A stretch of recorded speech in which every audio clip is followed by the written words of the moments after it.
नमस्कार दोस्तों, कैसे हैं आप लोग को ए कुमार स्टडी सेंटर में स्वागत है। इस वीडियो में जो अध्ययन करने वाले हैं अध्याय 2 बायोलॉजी के क्लास 12 बायोलॉजी के अध्याय 2 पुष्पी पादपों में लैंगिक जनन का अध्ययन करने वाले हैं। कंप्लीट A to Z जानकारी आपको मिलेगी इस वीडियो में। यहाँ पर जो है sexual reproduction in flowering plants इसके अध्ययन करने वाले हैं। तो पुष्प में जो अध्ययन करेंगे, पादपों में जो लैंगिक जनन होता है वह किसके माध्यम से होता है, तो वह होता है पुष्प के माध्यम से लैंगिक जनन जो होता है। तो लैंगिक जनन होता है तो एक बात जाननी पड़ेगी आपको, लैंगिक जनन होने के लिए नर युग्मक और मादा युग्मक की ज़रूरत पड़ती है। तो नर युग्मक और मादा युग्मक आपको इसमें पुष्प में मिल जाएंगे, नर भाग में और मादा भाग में। इसका अध्ययन आगे करेंगे।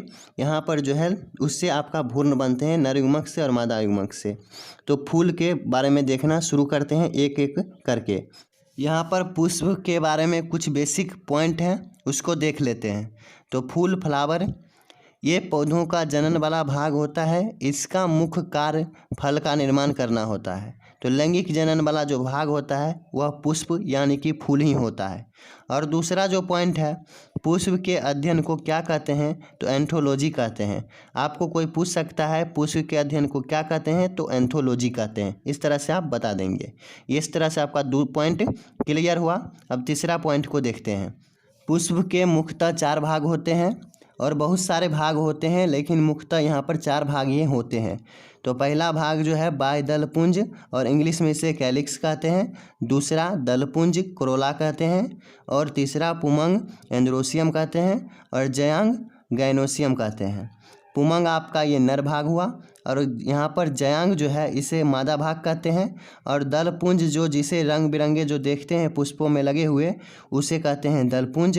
और बाह्य दलपुंज जो कि बाहर लटका रहता है, जो पुष्प को रक्षा देता है, उसे कहते हैं बाह्य दलपुंज। और दलपुंज जो रंग बिरंगे होते हैं उसे दलपुंज कहते हैं। और पुमंग ये नर भाग हुआ आपका। और यहाँ पर जो है पुष्प का जो मादा भाग होता है वो होता है जयांग। तो गाइनोसियम एंड्रोसियम कोरोला और कैलिक्स, इसको विस्तार से देखते हैं पुष्प की संरचना के माध्यम से। तो आइए देखना शुरू करते हैं। यहाँ पर अध्याय पुष्पी पादपों में लैंगिक जनन वाला अध्याय पढ़ रहे हैं, तो पुष्प की संरचना दिमाग में ऐड होना चाहिए। तो यहाँ पर जो है ऐड करते हैं सबसे पहले पुष्प की संरचना को। तो यहाँ पर जो है नीचे से ऊपर की ओर उठते हैं। यहाँ पर जो है सहायता करने वाले भाग, यहाँ पर इसको कहते हैं ब्रीन्थ और इंग्लिश में कहते हैं पेशियोल। इसी को पकड़ के आप किसी को गिफ्ट वगैरह देते होइएगा, इसी पेशियोल के पकड़ कर। ब्रीन्थ होता है ये। और यहाँ पर जो गोल गोल जो है ये संरचना, इसे कहते हैं पुष्पासन। पुष्प के सभी भाग, चारों भाग आकर इसी पर बैठेंगे, इसे कहते हैं पुष्पासन, मतलब पुष्प का आसन। इस तरह से कहते हैं पुष्पासन। उसके बाद यहाँ पर जो है लटका हुआ जो है, लटके हुए भाग को कहते हैं बाह्य दलपुंज। और जो ऊपर में आप देखे थे पहला भाग पुष्प के, वही है बाह्य दलपुंज, इसे कहते हैं कैलिक्स इसे। और एक भाग को कहेंगे, एक पत्ती को, तो यहाँ पर कहेंगे बाह्य दलपुंज। ये आपका इकाई है, इसे कहते हैं सेपल और इसे कहते हैं कैलिक्स। उसके बाद जो यहाँ पर जो है दलपुंज, यहाँ पर ये आपका रंगीन भाग होते हैं, लाल पीला हरा ब्लू गुलाबी, इस तरह से जो होते हैं, हिंदी में कहते हैं दलपुंज। और एक भाग को कहते हैं दल और इंग्लिश में कहते हैं पेटल। ये इकाई है। ये जो आपका लंबा लंबा भाग है इसे कहते हैं पुमंग। इसमें आपका ये नर भाग है पुष्प के, इसमें 3 भाग आते हैं जो कि अलग से इसको देखेंगे। और इसे एक भाग को कहते हैं इकाई पुकेसर। जो एक हुआ ये, इसे कहते हैं इकाई पुकेसर। जैसे ये हुआ, इस तरह से बहुत सारे होते हैं, तो सभी भाग को मिलाकर कहते हैं पुमंग। और एक भाग को कहेंगे पुकेसर, जिसे इंग्लिश में कहते हैं स्टेमन। उसके बाद जो यहाँ पर है ये अंडा, यहाँ पर जो है जयांग होते हैं बहुत सारे। तो एक जयांग को कहेंगे हम स्त्री केसर, इंग्लिश में कहेंगे पिस्टल। इसमें भी आपको 3 भाग देखने को मिलते हैं जयांग में, तो उसको भी अलग से देखेंगे।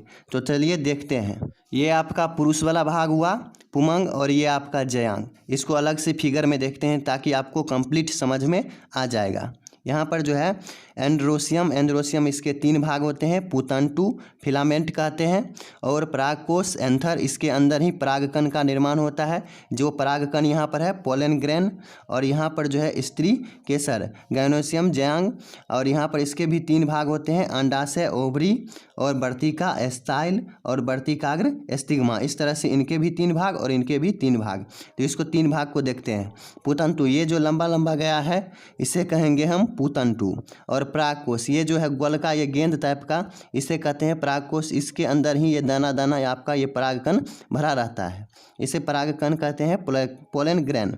ये लंबा वाला जो भाग है उसे कहते हैं पूतंतु, और ये जो गोल हो गया है इसे कहते हैं परागकोश। इसके अंदर जो दाना दाना रहता है उसे कहते हैं परागकण। आई होप कि आप ये समझ रहे होंगे तो कमेंट करके ज़रूर बताइएगा। यहाँ पर जो है दूसरा जो देखते हैं अंडाशय। अंडाशय ये जो है लोटा टाइप का है, ये आपका ये लोटा टाइप का, इसे कहते हैं अंडाशय। और ऊपर जो गया है इसे कहते हैं वर्तिका, और जो ऊपर से यहाँ पर जो है प्लेट छिपली टाइप का उसे कहते हैं स्टिग्मा, जो इसे ढका हुआ है इसे कहते हैं स्टिग्मा वर्तिका। इसी पर आपका परागकण आएंगे और निषेचन की क्रिया होंगे इस पर। उसके बाद यहाँ पर वर्तिका जो ऊपर गया है इसे कहते हैं वर्तिका, और यहाँ पर जो अंडाशय है लोटा टाइप का उसे कहते हैं अंडाशय। आई होप कि आपको ये छब्बो भाग आपको समझ में आया होगा। पुष्प की संरचना को फिर से रिवीजन कर लेते हैं ताकि आपको कंप्लीट दिमाग में ऐड हो जाए। अगर आपसे पूछे कोई पुष्प के मुख्यतः कितने भाग, तो 4 भाग, बाह्यदलपुंज, दलपुंज, पुमंग और जयांग। पुमंग में 3 भाग, जयांग में भी 3 भाग। इस तरह से आप फिगर के माध्यम से देखे हैं रिवीजन करके। रिवीजन में जो है यहाँ पर ये है आपका पूतंतु जिसे पूतंतु हुआ ये लंबा वाला भाग, गोल जो है इसे कहते हैं पुष्पासन, और यहाँ पर लटका हुआ जो है इसे कहते हैं बाह्यदलपुंज, जो पुष्प के 4 भाग में से एक भाग है। दूसरा भाग जो है दलपुंज, और तीसरा भाग पुमंग, इसमें 3 भाग आते हैं। और यहाँ पर जो है चौथा भाग इसे कहते हैं जयांग। इस तरह से आई होप कि आपको ये अच्छा तरीक़ा से समझ में आ गया होगा। इसमें आपका पुमंग में 3 भाग और जयांग में 3 भाग। पूतंतु जो यहाँ पे लंबा गया है उसे पूतंतु। परागकोश इसके अंदर जो गोल हो गया गेंद के टाइप के उसमें परागकण बनता है, इसमें इसे कहते हैं परागकोश, और इसके अंदर जो रहता है उसे कहते हैं परागकण। और जो यहाँ पर जयांग है इसे कहते हैं अंडाशय, यहाँ पर जो लोटा टाइप का है। उसके बाद वर्तिका जो यहाँ पर जो है लंबा गया है ऊपर उसे वर्तिका, और जो वर्तिकाग्र है ऊपर में यहाँ पर कराग्र भाग पर जो है वर्तिका उसे कहते हैं वर्तिका कहते हैं। इस तरह से आपको ये पुष्प की संरचना अच्छी तरीक़ा से समझ में आ गया होगा।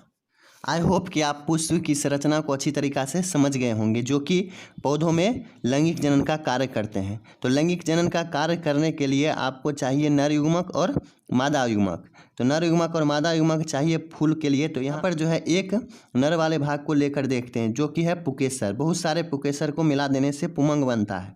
यहाँ पर एक पुकेसर को लेकर देखते हैं।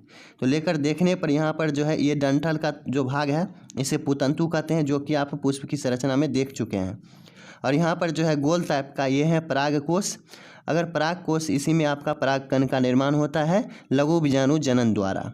तो लघु बीजाणु जनन द्वारा जो होगा वो आगे देखेंगे। यहाँ पर परागकोश हैं और इसमें परागकण का निर्माण होता है। पुष्प के परागकोश को काटने पर यहाँ पर इस तरह का 3D संरचना मिलने पर यहाँ पर पाया गया है, यहाँ पर लघु बीजाणुधानी होते हैं 4।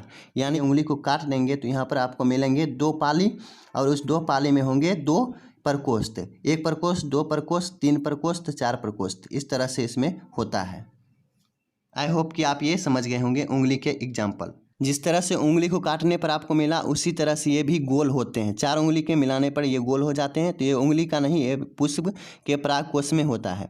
तो परागकोश को काटने पर यहाँ पर 4 मिले, तो एक जो है यहाँ पर ये 1 पाली में 2 प्रकोष्ठ होते हैं। तो 2 प्रकोष्ठ में यहाँ पर 1 प्रकोष्ठ को देखते हैं तो लघु बीजाणुधानी, इसमें लघु बीजाणु जनन द्वारा इसमें आपका परागकण या लघु बीजाणु कहिए इसका निर्माण होता है। लघु बीजाणु या परागकण का निर्माण कहाँ होता है, तो लघु बीजाणुधानी के अंतर्गत। इसमें आपको ऑब्जेक्टिव में भी पूछा जा सकता है। तो लघु बीजाणु जनन द्वारा हम इसको आगे देखेंगे। तो यहाँ पर पहला एक पॉइंट को और देख लेते हैं जो कि हमेशा कन्फ्यूजन डालते रहता है, उसको देख लेते हैं। ये चीज़ आपको हमेशा कन्फ्यूजन डालेगा, लघु बीजाणु और गुरु बीजाणु। तो गुरु बीजाणु मादा होता है और लघु बीजाणु आपका नर होता है। तो यहाँ पर जो है माइक्रो मतलब लघु और मेगा मतलब गुरु।